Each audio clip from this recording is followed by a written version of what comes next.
On the day two couples come to the orphanage to adopt, a row of comments suddenly appears before my eyes. Hurry, Nancy, make the first move. The couple who look like bumpkins is just pretending to be poor. The ones dressed nicely are actually poor. Call them mom and dad quickly. Do not let Nadia steal them away. In the next second, Nancy, who is standing beside me, suddenly rushes toward the country bumpkin couple. Nancy says, I'll gladly go to the countryside with you. I will leave the rich girl life to my sister. Everyone starts cheering in the comments. This is great. Nancy, our dear female lead, won't suffer anymore. Nadia, the evil villainess, will rot and stink for the rest of her life. Nancy will crush her under her foot.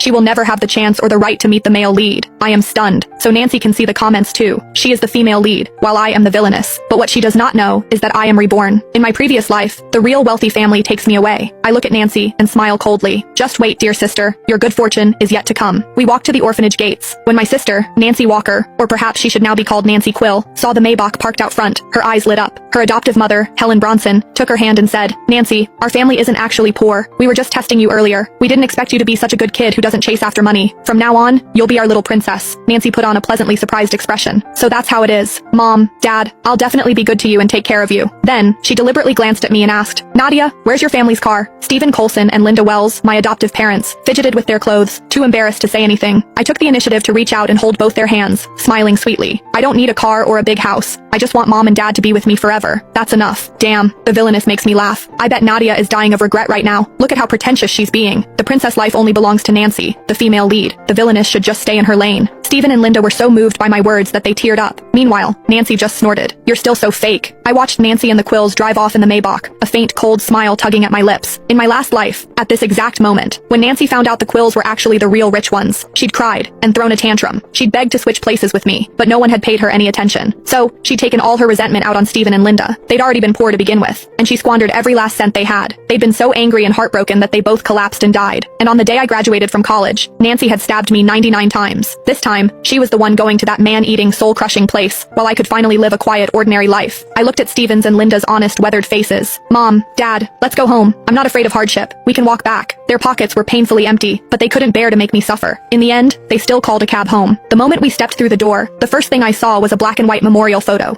Stephen and Linda immediately stepped in front of me to shield my view, gently comforting me. Nadia, don't be scared. This is your older brother. He passed away many years ago. I smiled and shook my head. I'm not scared. I knew they'd lost their son in middle age and had only then decided to adopt a daughter. They patted my head, deeply moved. You're a wonderful child. Don't worry. Even if we're poor, we'll never let you go without. She'll never make anything of herself. Not when she's living in a dump like this. Nancy's bedroom and bathroom are both bigger than this whole crappy rental. The gap between them is insane. I took the place in with one sweeping glance. It was just a rundown rental apartment, but compared to the cold, beautiful prison that was the Quill residence, this place felt much cozier. At dinner, Stephen and Linda kept piling meat onto my plate. They couldn't bear to take any for themselves. At least